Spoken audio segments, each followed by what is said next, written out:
Welcome to this explainer. Okay, today we are setting up the ultimate contrast. On one hand, you've got the absolute most chaotic, blink-and-you-miss-it goals in the entire history of soccer. We're talking pure adrenaline, right? The kind of sudden shock that leaves defenders completely frozen and goalkeepers just grasping at thin air. But then, on the other hand, we have the methodical, objective science of how goals are actually scored in the modern game, backed by deep data from the world's biggest tournaments. It's a clash between the romantic history of the lightning strike and the cold, hard statistical reality of modern football tactics. So let's dive right into this. I want you to ask yourself, how fast can a soccer match actually change? The whistle blows, the crowd is roaring, and before you can even take a breath, literally before the stadium clock has ticked past a single digit, the ball is resting in the back of the net. It's this sudden explosion of momentum that completely upends months of meticulous coaching and defensive planning in the literal blink of an eye. 2.1 seconds. That is how fast chaos can strike. Back in 2017, in a Scottish Junior League match, a player named Gavin Stokes stepped up to the center circle. Right from the kickoff, from roughly 46 meters out, he unleashed an absolute rocket.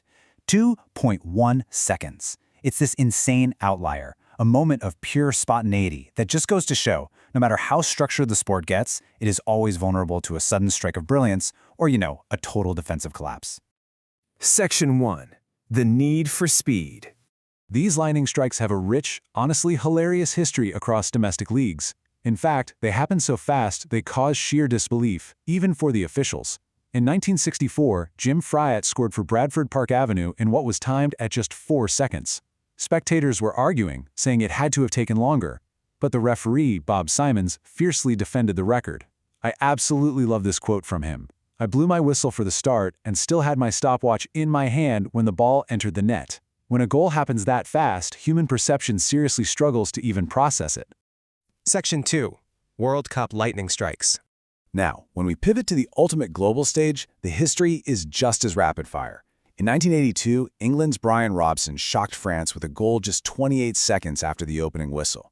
Then, fast forward to Brazil in 2014, and the USA's Clint Dempsey stunned Ghana in 30 seconds. Dempsey collected this clever pass from Jermaine Jones, ruthlessly cut inside the defender, John Boy, and slotted it into the bottom corner. That strike didn't just rattle Ghana, it actually made Dempsey the first American to score in 3 World Cups. The speed and precision required to execute that while your opponent is literally still finding their footing, it's just incredible. But Dempsey and Robson definitely don't hold the crown. Let's walk chronologically through how the men's record was chiseled down over the decades. Back in 1934, Germany's Ernest Lehner set the bar at 25 seconds.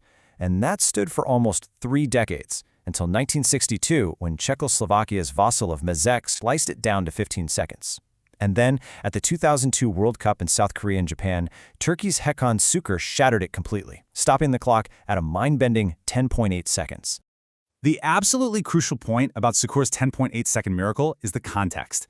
This wasn't just any game. This was the 2002 third-place match against the co-hosts.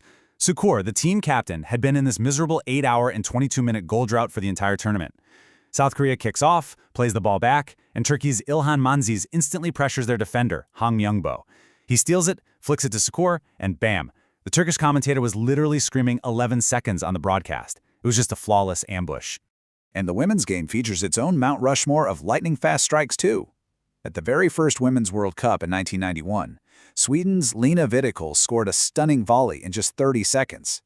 But the big takeaway here is the immense pressure under which these occurred.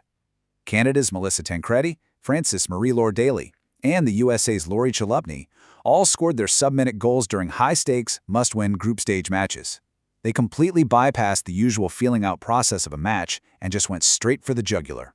Section 3. The statistical reality. Okay, let's slow down for a second. As thrilling as those records are, we really need to shift gears, because they are absolutely not the norm. Here is the stark contrast. We just talked about pure chaos, right? Goals scored directly from kickoff, capitalizing on surprise in under 3 seconds. But modern scoring reality is so much more methodical. According to a major academic study evaluating the 2022 World Cup in Qatar, the average possession a team had directly before scoring a goal was actually 26 seconds. Think about that. That means patience, passing networks, and deliberate build-up play are what actually win tournaments today, not just kickoff ambushes. To really understand this, we're drawing from this fascinating 2022 World Cup Qatar study. The researchers ran a massive quantitative analysis on all 172 goals scored during the tournament. And why does this matter? Well, studies show that football coaches can accurately recall only about 59% of critical events in a match. Basically, human memory is heavily flawed by emotion. This study gives managers objective, strategic data on goal timings and possession, so they can design significantly smarter training sessions. And this objective data completely flips our perception. If you listen to fans, the opening minutes of a match always feel the most dangerous. But the Qatar data shows us a totally different reality. Nearly 60% of all goals, 58.72% to be exact, happen in the second half. This completely dismantles that whole narrative of the first-minute lightning strike. Most goals actually happen when teams are worn down, not when they are fresh out of the tunnel. Digging even deeper into the clock, the study highlights specific peak goal-scoring intervals. If you want to know when a net is most likely to ripple, well, it's the final 15 minutes of the first half, so minutes 31 to 45, and the middle of the second half, minutes 61 to 75. These periods saw the absolute highest concentration of goals. This tells coaches exactly when to demand maximum focus from their defenders and exactly when to unleash their attackers forward. Section 4. Tactics, Timing, and Victory. So, how do managers and players actually apply this data on the pitch? Check out this massive number, 75.44%. In the 2022 World Cup, out of all 57 games where a team scored first, over 75% of them went on to win the match. This is the heavy psychological weight of the opening goal. It forces the opposing team to abandon their defensive shape, open up, and take real risks, which, you guessed it, leads to more opportunities. This statistic right here is exactly why managers agonize over sideline decisions. Protecting that first goal is statistically a massive predictor of tournament survival. But if scoring first is so incredibly important, why do the majority of goals happen later in the game? The study breaks it down into 3 core reasons. Number 1, strategic substitutions. Managers are intentionally holding back pacey attackers to just unleash them against exhausted defenders in the second half. Number 2, psychological shifts. It's all about managing that intense positive and negative momentum as the clock ticks down. And 3, stoppage time. The newly introduced calculation methods at the Qatar World Cup led to incredibly long stoppage times, heavily skewing goal timings towards the very end of the halves.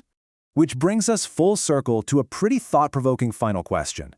We know the science now. We know teams rely on 26-second passing buildups, strategic second-half substitutions, and capitalizing on tired legs.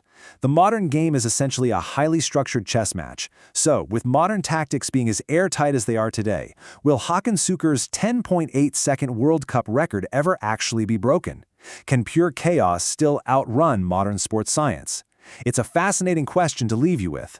Thank you so much for joining me on this explainer, and hey, keep an eye on the clock the next time you hear that referee's whistle.